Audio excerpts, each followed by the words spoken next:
Easter Island, a small, isolated but world-famous island that attracts hundreds of thousands of visitors every year. There are two things that make this island so attractive to tourists: giant stone statues of gods and wooden statues of man-eating demons. The two extremes of romance and tragedy make the island a fascination for landscapers and adventurers. Let's learn the mysteries on the island called Easter Island. Easter Day 1722, while floating in the middle of the Pacific Ocean, the fleet of Dutch explorer Jacob Roggeveen discovered a barren, poor island 3,500 kilometers off the coast of Chile. In his diary, he described the island as covered with sand and made barren. At that time, Jacob did not know he had just found the most remote and strange island in the world. When he stepped on the island, Jacob found the island very flat, only grass and low shrubs.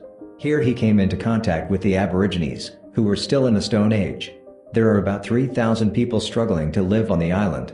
What surprised him was that there were many giant monolithic statues standing and lying on the island. Aboriginal people call them Moai. The Moai are from 4 to 20 meters tall and weigh from several tens to hundreds of tons. There are almost 1,000 such Moai all over the island. Most of the Moai were hewn at an extinct volcanic crater on the eastern side of the island. In the mouth of the mountain, there are still traces of hundreds of statues that are in progress or have been completed but have not yet been moved. An unfinished statue is as tall as a 5-story building and weighs 210 tons. From this crater, superweight statues were transported across the island, placed on even more massive stone platforms called ahu. These stone pedestals are assembled from tens of tons of rocks. The smallest pedestal is assembled from 300 tons of stone, while the largest is called a hutangariki, weighing up to 9,000 tons. In 1994, Professor Claudio Cristino used cranes with a lifting capacity of 55 tons to rebuild 15 statues standing on a hutangariki. Although he had a lot of support equipment, he still had difficulty because the largest statue, named Paro, weighed 88 tons. Is it true that the Aborigines on the island created these structures? Captain James Cook's report upon his arrival on the island in 1774 described the islanders as small, emaciated, timid and pitiful. They have fields that grow sweet potatoes, taro, bananas, and sugar cane. The only pet is chicken. Freshwater resources on the island are also scarce. People have to work very hard to have enough water to use. On the island there are only a few bushes. The largest tree is less than 3 meters high and its trunk is very soft. The nearest place with humans is more than 2,000 kilometers from the island by sea. On an island with no cranes, trailers, no metal, no wood, no animals, only a handful of people, who built these wonders? That question bewildered researchers. The scientific community is divided into two camps. One side thinks that only supernatural forces like aliens can do this. The other side said that it was the Aboriginal people who built these wonders. But how the Aboriginal people did it, for hundreds of years, no one had given convincing evidence. Some researchers have tried using human strength to drag the statue on the ground. Others tried to use the method of swaying the statue like a tumbler toy. But all the methods are too laborious, while the movement speed is very slow, cannot be applied to the largest statues and can break them. One can think of more ways, but wood is required, whereas on a bare island there are only shrubs. If Aboriginal people made the statues, how did they do it? In fact, the Aborigines also tried and failed. In 1983, botanist John Flenley made a pivotal discovery. In a cave on the island, his friend found fossils of tree nuts. After analyzing it, he found it to be the seed of a giant palm. Clues have emerged. By looking for fossils buried at the foot of Mount Teravaca, archaeologists have found palm fossils up to 2.1 meters in diameter, larger than all existing palm species available in the world. Archaeologist Catherine Oliark investigates by digging through ancient Aboriginal rubbish piles on the island to find coal ashes. The deeper she digs, the more charcoal she finds of woody plants. There are many species of trees that can grow up to 30 meters tall. Their wood can make houses or build boats very well. Evidence shows that Easter Island was once a dense forest in the middle of the sea. So with an island full of wood and wood, how did the Aboriginal people move the statue? In 1998, archaeologist Joanne van Tilburg proposed using wood as a slide to move a replica of a 13-ton concrete statue. With 70 workers, she was able to move the statue 15 kilometers in a week. According to her calculations, if 500 workers are employed, it is possible to move and erect a statue called Paro weighing 88 tons. So the conundrum was solved, but that's when the archaeologists discovered they were approaching a dark part of the island's history. By dating, the scientists found that the era of the giant Moai ended abruptly around the 1620s.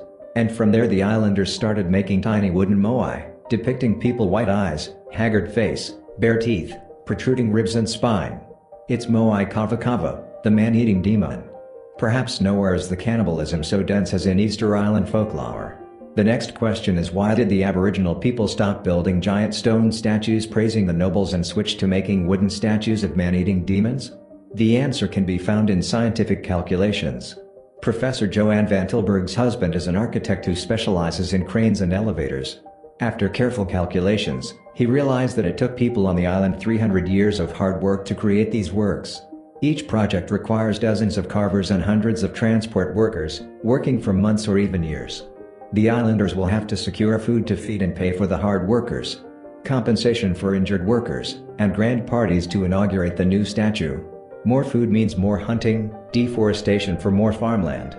Not to mention, the statue construction requires a lot of wood, to make tools and to make fuel. The higher the demand for statue making, the more people have to clear more forests, hunt more meat, etc., putting great pressure on the island's resources. So why does it take so much effort and food for these statues? According to the Aboriginal people, the statues represent the economic potential of the tribe and the power of the nobles. Instead of war, the tribes competed with each other by Moai. That's why the size of the statues later became larger and more elaborate. The 88-ton Moai Paro was also the last Moai to be erected. The statue was commissioned by a noble woman to commemorate her late husband. When the last statues were erected, the resources on the island reached their limit. Ancient piles of trash tell us tragic stories once again. In the deepest soils, people find bones of dolphins, seals, dozens of extinct birds, ocean fish, large snails, large lizards, sea turtles, and the ashes of giant trees. Undoubtedly, the first inhabitants of Easter Island had a happy life like in heaven. Closer to the ground, the bones of large and fleshy animals gradually disappeared. Instead, there are a few bones of smaller species such as black snails, chickens, mice, and coastal fish. The ashes of large trees are also less and replaced by shrubs. What does this change reflect? It can be affirmed that the big forest has disappeared, only grassland remains. There was no wood left to transport the statues and build boats for fishing or heating. No more meaty animals. The land is infertile and no longer productive for agriculture. Groundwater gradually dries up. Meanwhile, the island's population is increasing day by day. That's when the devil rises. Famine came naturally and the Aboriginal people began to look to the readily available but previously overlooked food source, which is human flesh. In the layers of garbage near the surface, archaeologists found human bones still clearly marked with sawing, splitting, and being cooked to suck marrow. The decline turned into a war for water and fresh meat. In the north of the island, there is a cave called Anakaitongata, which means cannibal cave. This is a war shelter of a tribe. When winning, this tribe often brings prisoners here to eat revenge. The horrors of hunting humans for meat during seasons of famine and failure are deeply ingrained in the island's culture, reflected in folk tales and art forms such as Kava Kava statues. The island is caught in a spiral of violence. Many folk tales describe the overthrow of the enemy tribe's monument. It eventually ended in a great rebellion, when the poor rose up and overthrew the Moai of the nobility. The era of the giant Moai is over. That's why when Jacob Roggeveen stepped onto the island, Easter Island was nothing but a dry land with poor little people, living off rare rains, a few dry fields, and chicken coops made of clay, rock. But that's not the worst. European explorers were also invaders and slave traders. They gave the natives of the island a taste of gunpowder and infectious diseases. Thousands were enslaved, thousands more died of smallpox. By 1872, there were only 111 indigenous people left on the island. Most of the people who understood the Aboriginal culture well have died. By 1888, Chile had annexed the island, suppressing all revolts. The Aboriginal people were subjected to a severe racial segregation regime. It was not until 1966 that they obtained Chilean citizenship. Today, Easter Island has been recognized by UNESCO as a World Heritage Site. The government here must find a way to limit the number of tourists to 100,000 people per year, to preserve the remaining cultural values intact, and to reforest the island. There are only a few flights per week from the Chilean capital to the island. The tourism system here is mainly small hotels and homestays, but very elegant and stylish with very professional travel services. And the grasslands on the island are extremely beautiful and the Aboriginal culture is very attractive. Therefore, Easter Island is always a popular destination for tourists. This island has a profound metaphor for people in the environment.